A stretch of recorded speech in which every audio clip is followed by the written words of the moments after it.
आगे सीधी शिक्षा में आपका स्वागत करता हूं। हम देख रहे हैं कक्षा 10वीं विज्ञान का 14 अध्याय, जिसका नाम है आपका जैविक प्रक्रियाएं, जिसमें प्रजनन, वृद्धि और परिवर्धन हम लोग देख रहे हैं।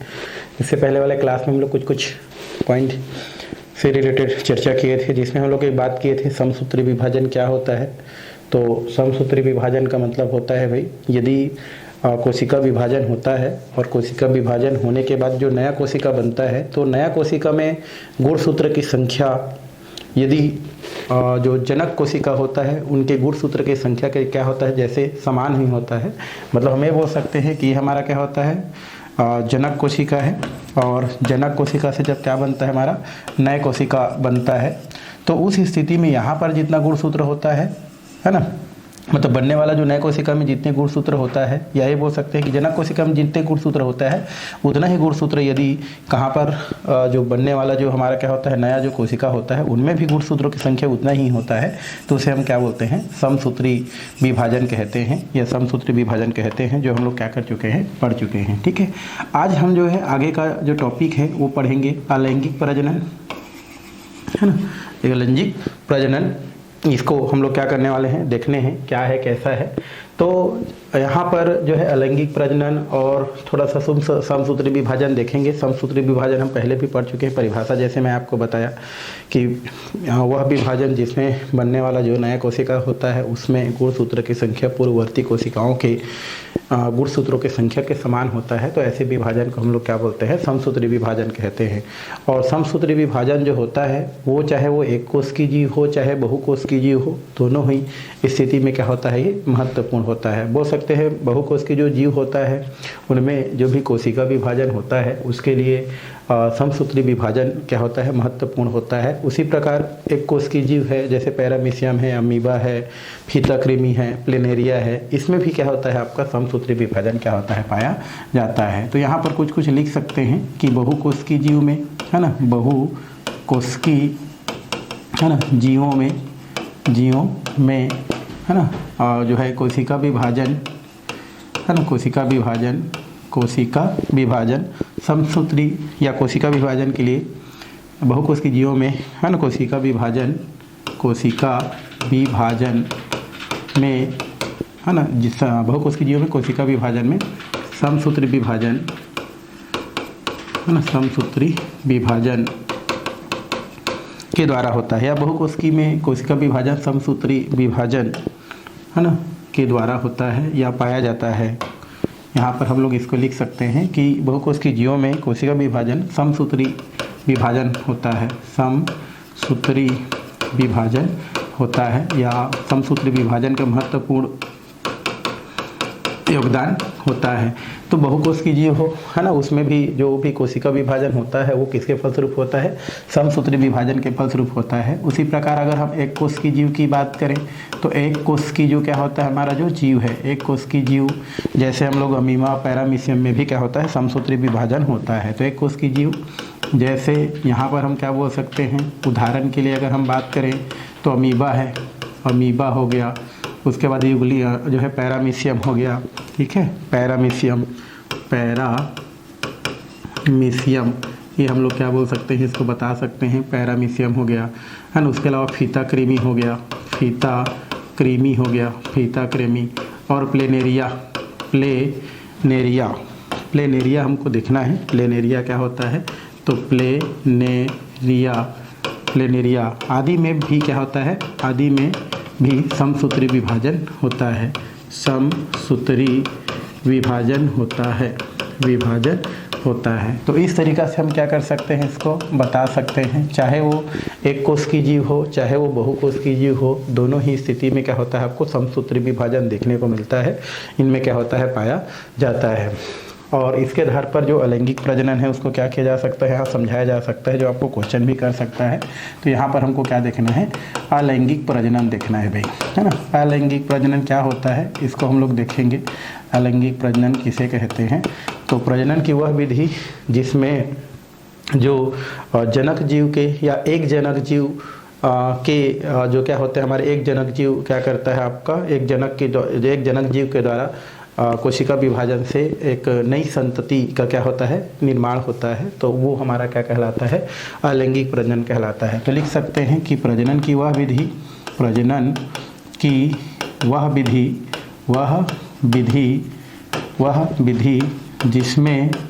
जिसमें एक जनक जीव से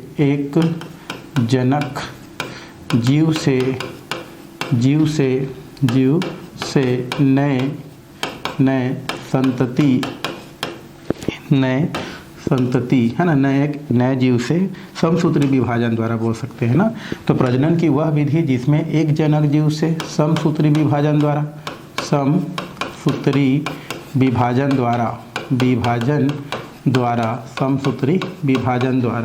नए संतति है ना, नए संतति का क्या होता है, निर्माण होता है, विकास होता है, बोल सकते हैं। नए संतति का क्या होता है, निर्माण होता है, क्या कहलाता है आपका, अलैंगिक प्रजनन कहलाता है, अलैंगिक प्रजनन कहलाता है। तो ये क्वेश्चन आपको क्या कर सकता है, पूछ सकता है कि अलैंगिक प्रजनन क्या होता है। तो बोल सकते हैं कि प्रजनन की वह विधि जिसमें एक जनक जीव से समसूत्री विभाजन के द्वारा क्या होता है आपका जो है नए संतति कोशिका का या नए संतति का क्या होता है, निर्माण होता है, वही क्या कहलाता है आपका अलैंगिक प्रजनन कहलाता है। या सिंपल भाषा में बोल सकते हैं कि अलैंगिक प्रजनन वह प्रजनन होता है जिसमें नर और मादा में से केवल एक ही जनक जीव क्या करता है, भाग लेता है, और एक नए जीव का जब क्या करता है, निर्माण करता है, तो उसे हम क्या कहते हैं, अलैंगिक प्रजनन कहते हैं। क्योंकि लैंगिक प्रजनन में आप देखे थे कि लैंगिक प्रजनन में आपका नर और मादा दोनों क्या करता है, आपका भाग लेता है, वो भी प्रत्यक्ष रूप से भाग लेता है ना, इसमें नर भी भाग लेता है और क्या लेता है, मादा भी भाग लेता है, और दोनों को एक साथ भाग लेकर के एक नए संतति, नए जीव का क्या करता है, आपका निर्माण करता है। लेकिन अलैंगिक प्रजनन में ऐसा नहीं है कि नर और मादा का होना आवश्यक है, उनमें से कोई एक नर या तो मादा, दोनों में से कोई एक हमारा जो जनक जीव है वो क्या कर सकता है, समसूत्री विभाजन के द्वारा एक नए संतति का, एक नए जीव का क्या कर सकता है, निर्माण कर सकता है। तो वो आपका क्या कहलाता है, अलैंगिक प्रजनन कहलाता है, अलैंगिक प्रजनन कहते हैं। तो इस तरीक़ा से आप अलैंगिक प्रजनन को क्या कर सकते हैं, बता सकते हैं। ठीक है, यहाँ पर अलैंगिक प्रजनन के लिए यहाँ पर बहुत सारे इसको भागों में बांट करके क्या किया जाता है, पढ़ा जाता है। तो यहाँ पर हम लोग थोड़ा सा बात करेंगे कि अलैंगिक प्रजनन के अंतर्गत कौन कौन सा आता है। तो अलैंगिक प्रजनन का हम थोड़ा सा यहाँ पर वर्गीकरण कर सकते हैं, जहाँ से आपको क्वेश्चन क्या कर सकता है, आपको पूछ सकता है। तो ये हमारा क्या होता है, अलैंगिक प्रजनन की अगर हम बात करें तो उसका वर्गीकरण है, बहुत सारा दिया गया है, जिसमें हम लोग पहला क्या बोल सकते हैं, मुकुलन बोल सकते हैं, है ना। ये हमारा क्या होता है, मुकुलन बोलते हैं। मुकुलन क्या होता है भाई, मुकुलन का मतलब होता है कि कोई भी जो क्या होता है, हमारा जो जीव होता है ना, जैसे हाइड्रा की अगर हम बात करें तो वहाँ पर क्या बनता है, एक उभार बनता है, और उभार जो है धीरे धीरे क्या होते जाता है, बढ़ते जाता है, और एक स्थिति ऐसे आता है कि वो अपने जो क्या होते हैं जनक कोशिका से क्या हो जाता है, आपका अलग हो जाता है, और अलग हो जाने के पश्चात एक नए संतति का क्या करता है, आपका निर्माण करता है। तो वो हमारा क्या कहलाता है, आपका मुकुलन कहलाता है। तो मुकुलन में क्या होता है हमारा, ये जैसे हमारा हाइड्रा है तो इसका कोई एक भाग पर क्या बनता है हमारा, ये उभार बनता है। ठीक है, उभार बनता है, और उभार बनने के पश्चात ये धीरे धीरे क्या होते जाता है, बढ़ते जाता है। एक स्थिति ऐसा आता है कि अपने जनक कोशिका से क्या हो जाता है, आपका अलग हो जाता है, और अलग होकर के फिर क्या करता है, वो एक नए जीव का क्या करता है, आपका निर्माण करता है। वही आपका क्या कहलाता है, मुकुलन कहलाता है। मुकुलन के नाम से क्या किया जाता है, जाना जाता है। तो इस प्रक्रिया में अलैंगिक जनन की इस विधि में आप लिख सकते हैं, अलैंगिक जनन के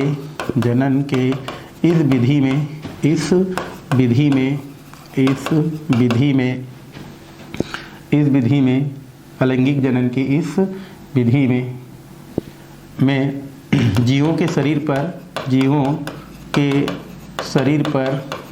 पर है ना, एक उभार बनता है,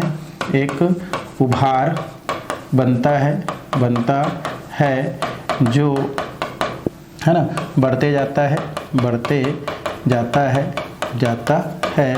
और एक स्थिति ऐसी जाता है, और एक स्थिति के बाद, एक समय के बाद अपने जनक कोशिका से क्या हो जाता है आपका, अलग हो जाता है। एक समय के बाद जनक कोशिका से क्या हो जाता है आपका, अलग हो जाता है। जनक कोशिका से अलग होकर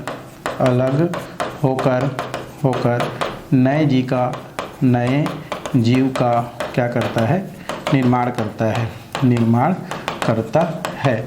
तो ये हमारा क्या होता है, हमारा मुकुलन कहलाता है। मुकुलन के नाम से क्या किया जाता है, जाना जाता है या मुकुलन कहते हैं। तो इस तरीक़ा से आप मुकुलन को क्या कर सकते हैं, बता सकते हैं, बताया जा सकता है। ये तो हो गया हमारा मुकुलन। चलिए एक दूसरा हमारा देखना है, वो है पुनरुद्भवन।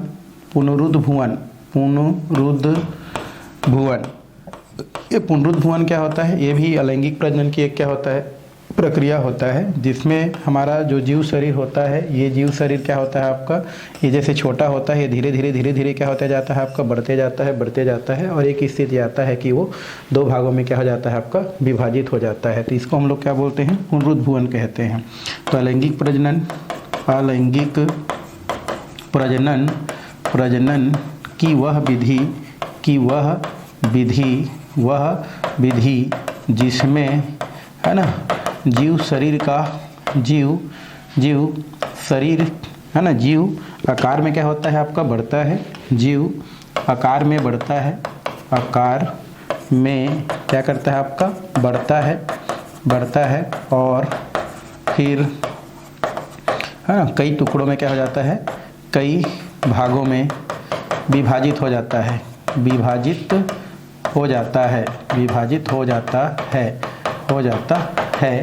इसे हम क्या बोलते हैं, मुकुलन कहते हैं। इसे मुकुलन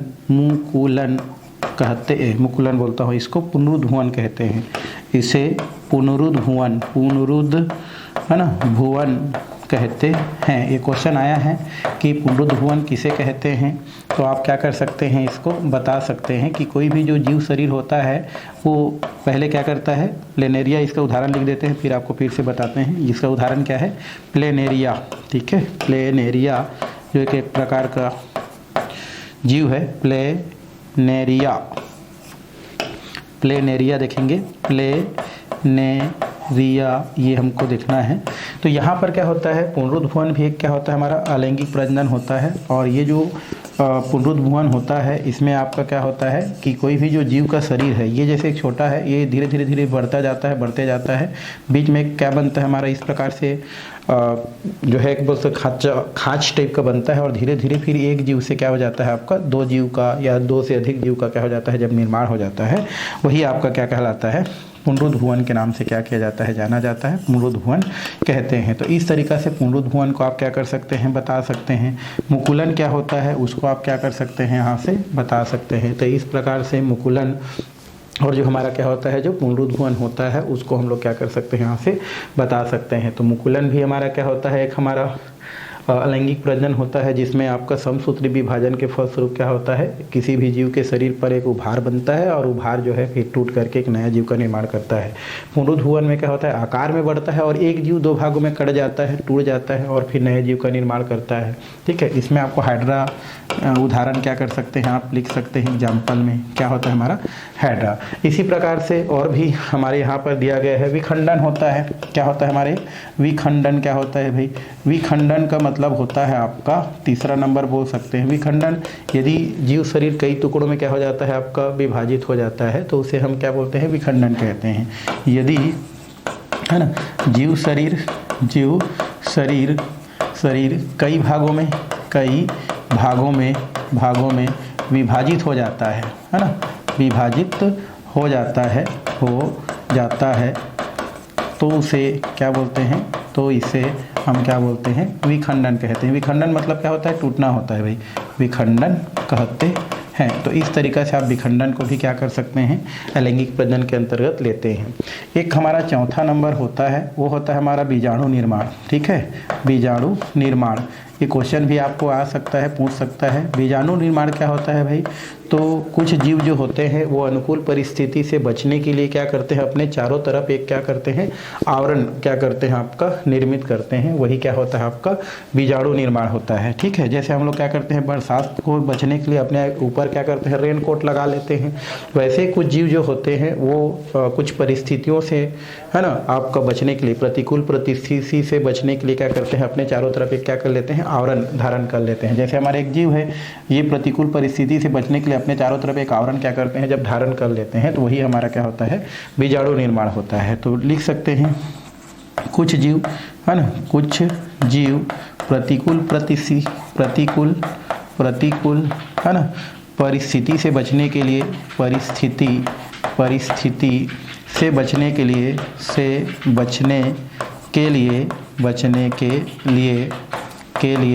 अपने चारों तरफ है ना, एक आवरण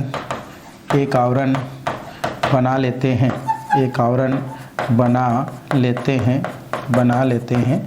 इसे हम क्या बोलते हैं, बीजाणु निर्माण कहते हैं। इसे हम लोग क्या बोलते हैं भाई, बीजाणु निर्माण कहते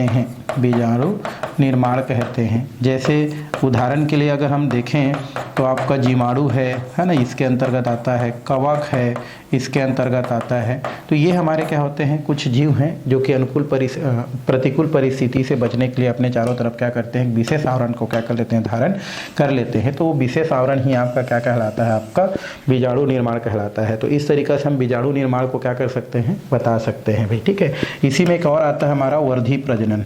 क्या होता है हमारा, वर्धी प्रजनन आता है। वर्धी प्रजनन क्या होता है, इसको भी आपको क्वेश्चन कर सकता है।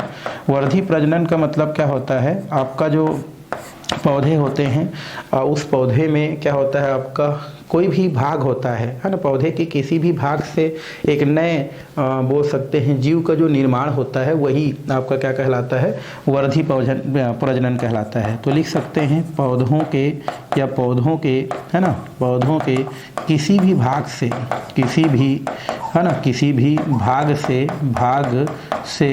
एक नए है ना, बोल सकते हैं जीव का निर्माण या एक नए पौधा का निर्माण। पौधे किसी भाग से एक नए पौधा का निर्माण, पौधों का या पौधा का निर्माण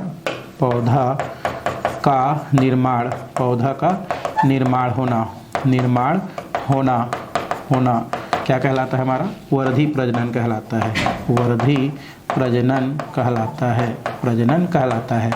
आपने देखा होगा, है ना, बहुत सारे जो है प्रयोग किए भी होंगे। पौधे के अगर हम क्या करते हैं, पत्ती को ले लेते हैं तो पत्ती से एक नया क्या हो जाता है, आपको जो है पौधा मिल जाता है। जैसे आप पथराचट्टा, जिसको सामान्य भाषा में ब्रायोफाइटा या पथराचट्टा बोलते हैं, ब्रायोफाइटा का जो क्या होता है, हमारा जो पत्ती होता है या पथराचट्टा जिसको बोलते हैं, उसका जो पत्ती होता है, अगर उसको आप कहीं जगह क्या करते हैं, दबा के रख देते हैं, तो पत्ती के किनारे से इस प्रकार से आपका क्या हो जाता है, एक नया जो है पौधा निकलना क्या हो जाता है, स्टार्ट हो जाता है। जिसको अगर हम क्या करते हैं, कहीं लगा देते हैं तो वहाँ से एक नया पौधा हो जाता है। तो पत्ती से हम लोग क्या कर सकते हैं, एक नया जीव, एक नया पौधा प्राप्त कर सकते हैं। उसके अलावा आपने जो गुलाब देखे होंगे, गुलाब का जो क्या होता है, हमारा जो फूल होता है, गुलाब फूल या गुलाब का जो पेड़ होता है, उसमें अलग से बीज लगाने की ज़रूरत नहीं है। क्यों? क्योंकि गुलाब का जो क्या होता है, हमारा जो भी पौधा होता है, उसका हम तना को ले लेते हैं और तना को काट के कई जगह अगर इस प्रकार से क्या कर देते हैं, रोपित कर देते हैं, तो भी एक नया क्या हो जाता है, आपका पौधा क्या हो जाता है, प्राप्त हो जाता है। तो इस तरीक़ा से वहाँ उसके तना से क्या हो गया, आपका प्राप्त हो जाता है। बीज से तो मिलता ही है, उसमें कोई बात ही नहीं है। उसके अलावा आपका क्या होता है, आलू आपने देखा होगा, आलू को अगर हम क्या करते हैं, कहीं जगह छोड़ देते हैं, प्याज को कहीं जगह छोड़ देते हैं, तो अपने आप क्या हो जाता है, एक नया पौधा बना लेता है। तो यही आपका क्या कहलाता है, वर्धी प्रजनन कहलाता है। तो अलैंगिक प्रजनन के अंतर्गत इतने सारे चीज़ को क्या किया जा सकता है, बताया जा सकता है, लिखा जा सकता है। एक हमारा कलम लगाना भी होता है। कलम लगाना आपको आता है ना, कि अगर हम क्या करते हैं, एक पौधा का ऊपरी वाला भाग, है ना, जड़ को नहीं बोल रहा हूँ, ऊपर वाला भाग, एक पौधा है तो जड़ वाला भाग को छोड़ दो, ऊपर वाला भाग को काट दो और दूसरे जो भी पौधा है उसका वाला ऊपर वाला जो तना वाला भाग है उसको जोड़ दो, वो कलम लगाना होता है। ठीक है, तो इस प्रकार से आप क्या कर सकते हैं, बहुत सारी चीज़ों के इसके अंतर्गत बता सकते हैं। तो ये तो हो गया आपका अलैंगिक प्रजनन क्या होता है। उसके अलावा अलैंगिक प्रजनन के अंतर्गत कितने प्रकार हैं है उसको हम इस प्रकार से क्या कर सकते हैं, देख सकते हैं। और ये सब के सब समसूत्री विभाजन के अंतर्गत आता है।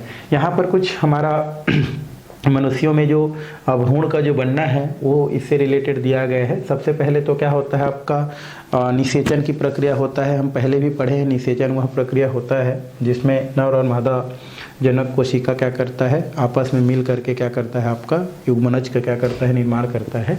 या नर और मादा जब आपस में क्या करते हैं, संयोग करते हैं, और संयोग करके फिर उसमें शुक्राणु और अंडाणु का क्या होता है, जब विकास होता है, मेल होता है, और जब युग्मनज का निर्माण होता है, वही आपका निषेचन कहलाता है। निषेचन के फलस्वरूप क्या होता है आपका, धीरे धीरे जो युग्मनज होता है उसमें क्या होता है आपका ग्रोथ होना क्या हो जाता है, आपका स्टार्ट हो जाता है। पहले उनमें एक न्यूक्लियस होता है, फिर ये 2, फिर 3, फिर 4, फिर 6, इस प्रकार से धीरे धीरे धीरे धीरे धीरे धीरे उनमें विकास आपको क्या होता है, देखने को मिलता है।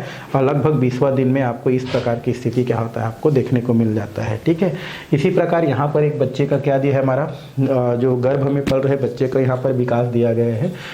यहाँ पर क्या होता है आपका, जो भी बच्चे जो गर्भ में क्या हो रहा है, पल रहा है, वो आप देखे जाएंगे तो पर वीक बोल सकते हैं। हर सप्ताह उनमें अलग अलग आपका लक्षण जो है क्या होते हैं, आपको देखने को मिलता है। अलग अलग दिन, अलग अलग या अलग अलग हफ्ते में, अलग अलग सप्ताह में क्या होता है, अलग अलग स्थिति क्या होता है, आपको देखने को मिलते रहता है। जैसे आप देखेंगे फर्स्ट सप्ताह में देखेंगे तो अलग परिवर्तन, सेकेंड सप्ताह में देखेंगे तो अलग परिवर्तन, थर्ड सप्ताह में देखेंगे तो अलग परिवर्तन, है ना। ऐसे इस प्रकार से परिवर्तन दिखता है।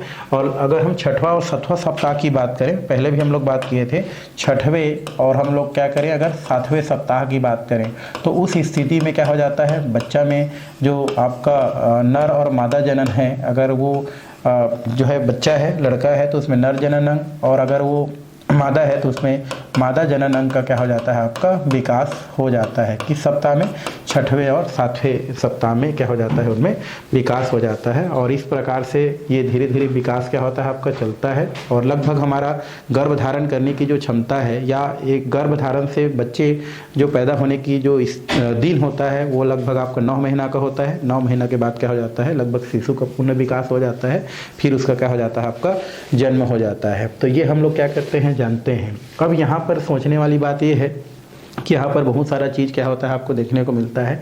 एक तो जो है बच्चा जब गर्भ में क्या होता है, पल रहा होता है, तो उस स्थिति में बच्चा क्या होता है, पानी के आवरण से क्या रहता है, आपका घिरा रहता है। किससे घिरा रहता है, आपका पानी के एक आवरण से क्या होता है, गर्भ के अंदर क्या होता है, एक थैली से क्या होता है, जिसमें पानी का आवरण होता है। उस पानी के आवरण के बीच क्या होता है, हमारा जो बच्चा होता है वो क्या होता है, पल रहा होता है। फिर भी वो बच्चा क्या होता है, स्वस्थ होता है, अच्छा होता है। क्योंकि आपने देखा होगा कि अगर हम पानी के अंदर ज़्यादा समय तक रहते हैं, है ना, बिना कुछ सेफ्टी के, तो हमको जो है वहाँ पर रहना क्या हो जाता है, कठिन हो जाता है। लेकिन बच्चा जो क्या होता है, हमारा जो गर्भ में जो पल रहा बच्चा होता है, वो आपका पानी से क्या होता है, आपका घिरा रहता है। ठीक है, फिर भी उसको किसी प्रकार की कोई परेशानी नहीं होता है, वो स्वस्थ रहता है। इसका वजह ये है कि जब बच्चा क्या होता है, गर्भ में रहता है, तो उस दौरान क्या होता है, आपका बच्चा का जो फेफड़ा होता है वो काम नहीं करता है भाई। ठीक है, 9 महीना तक जो बच्चा जो गर्भ में क्या होता है, पलता रहता है, उस समय तक बच्चा का जो फेफड़ा होता है, हार्ड वो बोल सकते हैं हम लोग, लंग्स जो बोलते हैं, वो काम नहीं करता है। जो प्रक्रिया जो है उस लंग्स काम नहीं करता है, फेफड़ा काम नहीं करता है, उनमें जो भी प्रक्रिया होता है वो माँ के थ्रू होता है, माँ के द्वारा होता है। माँ के जो हमारे क्या होते हैं, रक्त से ही बच्चे को क्या होता है, आपका जो ऑक्सीकरण होता है, ऑक्सीजन क्या होते रहता है, मिलता रहता है। तो जो भी प्रक्रिया होता है वो क्या होता है, आपका माँ के द्वारा होता है। 9 महीने तक जो भी प्रक्रिया होता है, माँ के द्वारा उनको ऑक्सीजन मिलता है, माँ के द्वारा उसको पोषण मिलता है, ये काम होते रहता है। और 9 महीने तक जो बच्चा रहता है, जो पेट में पल रहा होता है, उसमें जो है फेफड़ों का जो है कोई जो है आपका बोल सकते हैं कार्य नहीं होता है। यहाँ पर जो क्या होता है, जो बच्चा होता है और जो हमारा क्या होता है, जो माँ होता है, उन दोनों में जो संबंध स्थापित करने वाला होता है उसको प्लेसेंटा बोलते हैं, आंवल बोलते हैं। उसको क्या बोलते हैं हम लोग, आंवल बोला जाता है, आंवल इसको बोलते हैं। आंवला नहीं बोल रहा हूँ, आंवल बोलते हैं। ठीक है, अंग्रेजी में बोलते हैं प्लेसेंटा, है ना।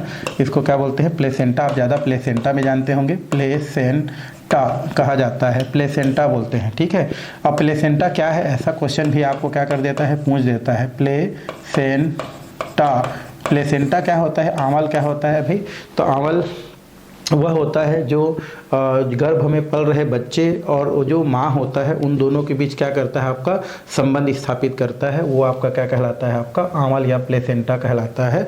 और प्लेसेंटा के द्वारा ही माँ के द्वारा जो भी बच्चे के लिए क्या होता है, जो पोषक पदार्थ होता है वो पोषक पदार्थ क्या होता है बच्चे तक पहुँचता है। और जब तक बच्चा क्या होता है पेट में पलता रहता है तब तक जो है उनको पोषक पदार्थ माँ के थ्रू ही जाता है। और इन दोनों के बीच जो संबंध स्थापित करने वाला जो अंग है बोल सकते हैं वो हमारा प्लेसेंटा कहलाता है।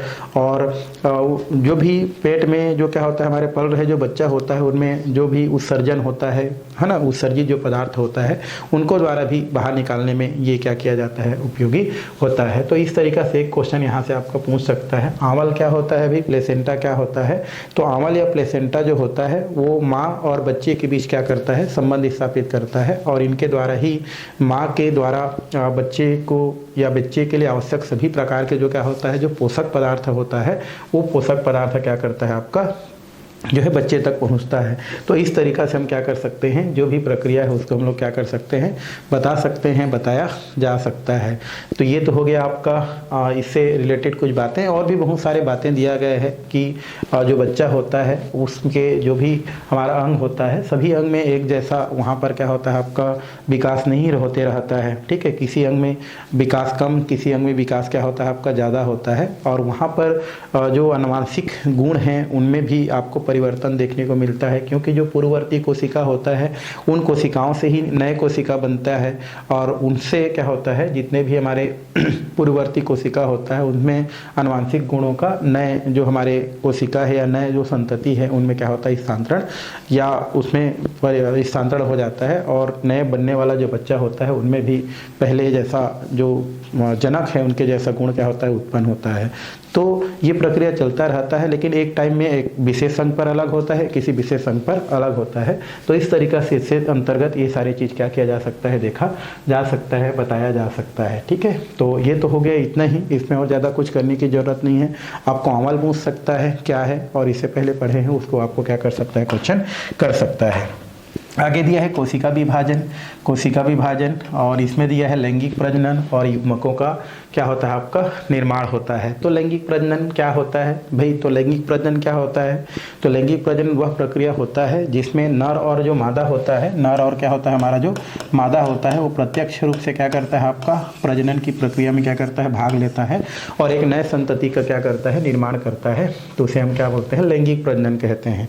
तो लैंगिक जो प्रजनन होता है उसमें जो भी हमारा क्या होता है जो जनक कोशिका का जो क्या होता है आपका निर्माण होता है वो नर और मादा जो जनन अंग होता है वहाँ से ही जनक कोशिका का क्या होता है आपका निर्माण होता है। तो बोल सकते हैं नर और जो मादा होता है, नर और क्या होता है हमारा जो मादा होता है, मादा के है ना, बोल सकते हैं जनन जो क्या होते हैं अंग होते हैं वहाँ से क्या होता है आपका नर और मादा के जनन अंगों से है ना जनक कोशिका का क्या होता है निर्माण होता है। जनक कोशिका का क्या होता है आपका निर्माण होता है, जनक कोशिका का निर्माण होता है। हम ये क्या कह सकते हैं, यहाँ से लिख सकते हैं कि नर और जो मादा होता है उस मादा के जनन अंगों है ना से ही जनक कोशिका का निर्माण होता है। या ये बोल सकते हैं युग्मनज का निर्माण क्या होता है, जब नर और मादा आपस में क्या करते हैं, मिलते हैं, संयोग करते हैं। तो नर का जो हमारा क्या होता है जो शुक्राणु जो कि एक जनन कोशिका होता है और मादा जिसमें अंडाणु होता है उनका जो जनन कोशिका होता है जब आपस में क्या करता है संयोग करता है तो संयोग करने से फिर युग्मनज जिसको जाइगोट कहते हैं का क्या होता है आपका निर्माण होता है। और इस तरीका से इसको क्या किया जा सकता है, बताया जा सकता है, बता सकते हैं। अब यहाँ पर जो है ये तो हो गया युग्मक का निर्माण जो हम पहले भी क्या कर चुके हैं, पढ़ाई कर चुके हैं, पहले भी इसके बारे में पढ़ चुके हैं कि युग्मनज का निर्माण कैसे होता है भाई। युग्मनज मतलब होता है जाइगोट, हम लोग बोल सकते हैं जाइगोट होता है। और ये जो जाइगोट होता है वो नर और मादा जब संयोग करते हैं तो नर में क्या होता है हमारा शुक्राणु जो कि हमारा बोल सकते हैं नर जनन क्या होता है आपका कोशिका होता है, और ये हमारा मादा जिसमें अंडाणु होता है वो मादा जनन कोशिका होता है। जब दोनों आपस में संयोग करते हैं तब जाकर के युग्मनज का क्या होता है आपका निर्माण होता है। और जब युग्मनज बनता है तो उस स्थिति में क्या होते हैं आपके जो पुराने आपके जो भी पूर्ववर्ती कोशिका है उस कोशिका से जो भी आनुवंशिक गुण होता है वो बनने वाले जो क्या होते हैं हमारे जो जनक कोशिका होता है उनमें क्या होता है स्थानांतरित हो जाता है। लेकिन जब भी जनक कोशिका क्या होता है पूर्ववर्ती जब कोशिका से क्या होता है आपका बनता है तो पूर्ववर्ती कोशिका से जब जो है नए कोशिका बनता है तो उनमें जो भी आनुवंशिक जो परिवर्तन होता है उस आनुवंशिक परिवर्तन में बहुत सारा हेर फेर आपको क्या होता है आपको देखने को मिलता है। किसी किसी जीव में तो जो बनने वाला क्या होता है जो जनक कोशिका होता है उसमें पूर्ववर्ती जो क्या होता है कोशिका होता है उसमें आनुवंशिक जो कारक अर्थात जो गुणसूत्र की संख्या होता है वो आपका पहले से क्या हो जाता है लगभग आधी हो जाता है या आधा आपको क्या होता है देखने को मिलता है। लेकिन अगर हम मनुष्य की बात करें तो हम जानते हैं कि जो मनुष्य होता है मनुष्य में 46 है ना गुणसूत्र होता है, मतलब 23 जोड़े क्या होते हैं हमारे गुणसूत्र क्या होते हैं आपके पाए जाते हैं। 23 जोड़े गुणसूत्र देखने को मिलते हैं जो कि जनक कोशिका में उतने ही संख्या में क्या हो जाते हैं आपके स्थानांतरित हो जाते हैं। मतलब जो नया कोशिका बनता है जनक कोशिका उनमें भी आपको कितने जोड़े 23 जोड़े आपके गुणसूत्र देखने को मिलते हैं, जिसमें से 22 जोड़े जो गुणसूत्र होते हैं वो एक जैसा गुण वाले होते हैं और एक जोड़ी जो बच जाता है उसमें एक्स होता है और एक क्या होता है वाई होता है। जो नर मादा होता है उसमें एक्स गुणसूत्र आपको देखने को मिलता है और जो नर होते हैं उसमें एक्स वाई क्या होते हैं आपको देखने को मिलते हैं। तो मादा में क्या होता है एक्स गुणसूत्र और जो नर होता है उसमें एक्स वाई गुणसूत्र आपको क्या होता है देखने को मिलता है। और यहाँ पर जो भी विभाजन की प्रक्रिया होता है जनक कोशिका का बनने के जो विभाजन की प्रक्रिया होता है उसमें आपको समसूत्री विभाजन तो देखने को मिलता है, समसूत्री विभाजन देखने को मिलता है। लेकिन आनुवंशिक गुणों का जो संचरण होता है वो समसूत्री विभाजन के अलावा एक अन्य प्रकार का विभाजन होता है, उनके द्वारा भी आपका जो भी आनुवंशिक गुणों का जो संचरण है वो देखने को मिलता है, जिसको हम लोग सामान्य भाषा में हम लोग जो है मिटोसिस है ना या मियोसिस कहते हैं। अर्धसूत्री विभाजन के द्वारा भी इस प्रकार के गुण आपको क्या होता है देखने को मिलता है। तो इस तरीक़ा से इसको हम क्या कर सकते हैं बता सकते हैं। और ये जैसे हम पहले भी पढ़े हैं कि जो भी हमारा सेल होता है ना, जब एक संतति कोशिका थे या दो संतति कोशिका जब आपस में मिलते हैं तो फिर वहाँ युग्मनज बनता है, धीरे धीरे उनमें क्या होता है परिवर्तन होता है और जा करके फिर वो अलग अलग स्थिति में क्या हो जाता है डिवाइड होकर के एक कोशिका से दो कोशिका का क्या करता है निर्माण करता है। तो फिलहाल इसमें हमको ज़्यादा देखना था लैंगिक प्रजनन और युग्मकों का निर्माण, जो हम यहाँ पर क्या कर सकते हैं देख सकते हैं बता सकते हैं। आगे दिया है लैंगिक बनाम है ना, लैंगिक बनाम वर्सेस क्या दिया है हमारा अलैंगिक यहाँ पर दिया गया है। लैंगिक क्या होता है हम लोग पढ़ चुके, अलैंगिक क्या होता है प्रजनन, इसको भी हम लोग क्या कर चुके देख चुके। तो लैंगिक और अलैंगिक में परिवर्तन ये होता है। वैसे लैंगिक क्या होता है अलैंगिक क्या होता है हम लोग देखें तो लैंगिक और अलैंगिक अगर हम प्रजनन की बात करें तो अलैंगिक प्रजनन और लैंगिक प्रजनन में अगर हम तुलना करें तो उस स्थिति में जो लैंगिक प्रजनन के फलस्वरूप जो भी संतति जो क्या होता है आपका निर्मित होता है उस संतति में जो विशेषताएं हैं वो अलैंगिक प्रजनन की अपेक्षा बहुत क्या होता है आपका ज़्यादा क्या होता है आपको देखने को मिलता है। ऐसा नहीं है कि जो है यहाँ पर लैंगिक प्रजनन और अलैंगिक प्रजनन, तो लैंगिक प्रजनन के द्वारा जो संतति आपको क्या होता है बनता है, संतति मतलब होता है नए जीव का क्या होता है जो निर्माण होता है। तो लैंगिक प्रजनन के फलस्वरूप जो भी संतति जो निर्मित होता है इस संतति में या इस संतति में नए जीव में आपका जो विशेषताएं होता है ना, इनमें जो क्या होता है विशेषताएं जो आपको देखने को मिलता है, ये विशेषताएं जो है आपका अलैंगिक प्रजनन के फलस्वरूप जो संतति बनता है उनमें जो विशेषताएं पाया जाता है उनके अपेक्षा आपका थोड़ा सा ज़्यादा होता है। मतलब हम ये बोल सकते हैं कि लैंगिक प्रजनन के फलस्वरूप है ना जो भी हमारा समसूत्री विभाजन के द्वारा जो भी एक नए संतति बनता है, नए जीव का निर्माण होता है, उन जीवों में जो विशेषताएं होती है कुछ खासियत होती है वो अलैंगिक प्रजनन के फलस्वरूप बनने वाले जो भी आपके क्या होती है जो संतति है उनके अपेक्षा कहीं क्या होती है आपकी ज़्यादा होती है। तो ये तो हम लोग बता सकते हैं ठीक है भाई लैंगिक प्रजनन में जो भी हमारा संतति क्या होती है जो बनती है उनमें जो विशेषताएं हैं खासियत है वो अलैंगिक प्रजनन की अपेक्षा क्या होती है आपकी ज़्यादा होती है। अब यहाँ पर क्वेश्चन ये उठती है ठीक है लैंगिक प्रजनन से तो विशेषता युक्त जीव हमको देखने को मिलते हैं, क्या अलैंगिक जनन से प्राप्त जो भी नया संतति है नया नया जीव है, क्या उनमें विशेषता देखने को नहीं मिलती है, क्या उनमें विशेषता नहीं पाई जाती है ना। तो उसके लिए यहाँ पर प्रयोग करके देखी जाती है। और ये जो प्रयोग होती है उसके लिए एक आलू ले ली जाती है भाई, सिंपल सा है। क्या ले ली जाती है? आलू ले ली जाती है। और चूंकि जो आलू होती है वो एक प्रकार से तना होती है, और आलू में आप देखे होंगे कि बहुत सारा इस प्रकार से क्या होती है, उनकी आँख बनी रहती है कई, है ना। अब उन आँखों को अलग अलग क्या कर दी जाती है, इस प्रकार से काट करके उनको अलग अलग जगह क्या कर दी जाती है, रोपित कर दी जाती है, उसको लगा दी जाती है। और फिर उनमें जो भी परिवर्तन है वो देखी जाती है, विशेषता देखी जाती है। और कुछ समय के पश्चात प्रत्येक जो आँख होती है उससे एक नए आपके क्या हो जाती है, पौधा क्या हो जाती है, प्राप्त हो जाती है। मतलब इसके आधार पर ये बोली जा सकती है कि जिस प्रकार से लैंगिक प्रजनन के फलस्वरूप जो भी हमारी जनक कोशिका या संतति बनती है उनमें विशेषता देखने को मिलती है, उसी प्रकार की विशेषता हमको अलैंगिक प्रजनन के फलस्वरूप जो भी हमारे जीव बनती है उन जीवों में भी वही विशेषता का क्या होती है, आपको दिखाई देती है। तो इस तरीक़े से इसको क्या की जा सकती है, समझाई जा सकती है। थ्योरी है, ज़्यादा कुछ नहीं है। तो इस प्रकार से इसको क्या की जा सकती है भाई, बताई जा सकती है। इसमें और कुछ नहीं है, ज़्यादा कुछ नहीं है। आगे हमारा दिया है, हमारा एक कोश की जीवों में वृद्धि और प्रजनन दिया है। एक कोश की जीव क्या होता है, अमीबा है, पैरामीशियम है, ठीक है।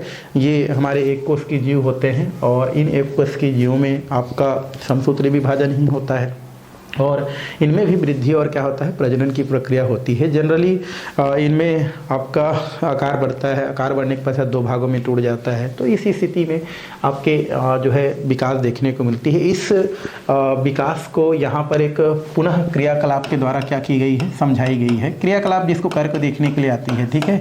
ये क्रियाकलाप यहाँ पर दिया गया है, जो भी क्रियाकलाप है ये क्रियाकलाप इसके अंतर्गत दिया गया है।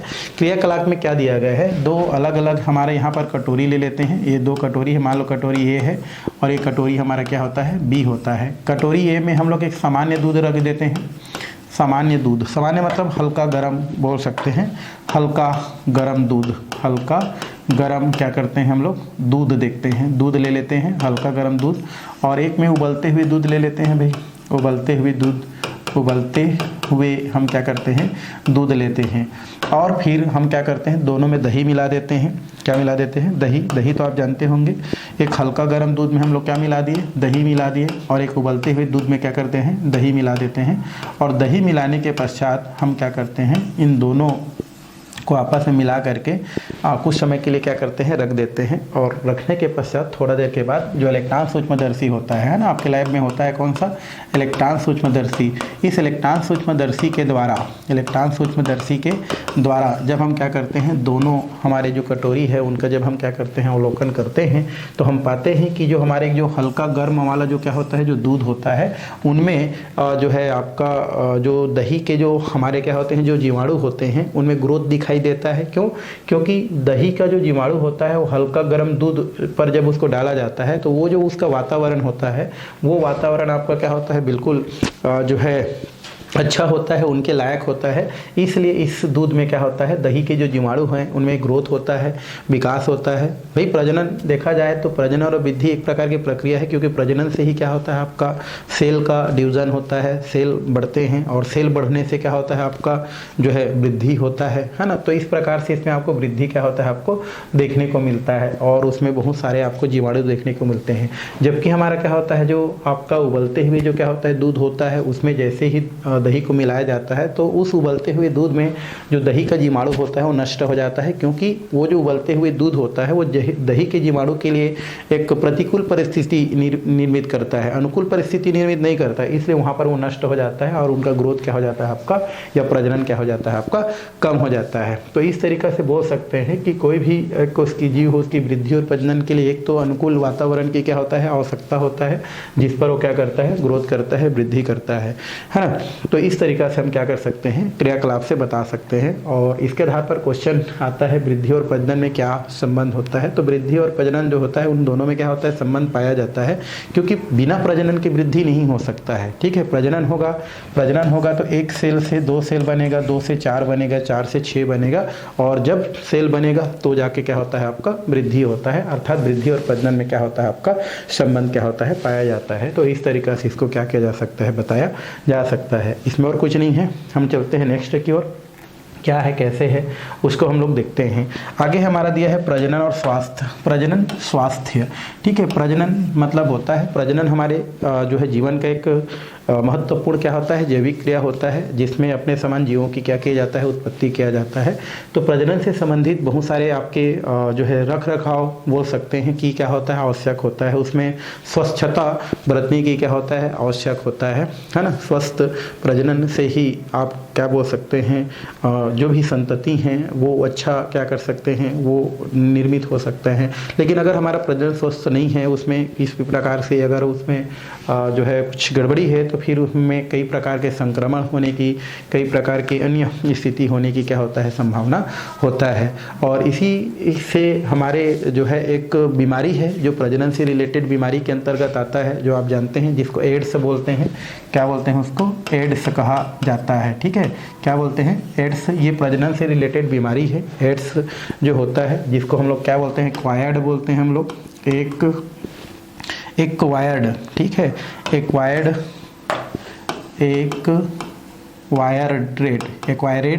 है ना। इसके बाद क्या होता है, इम्यून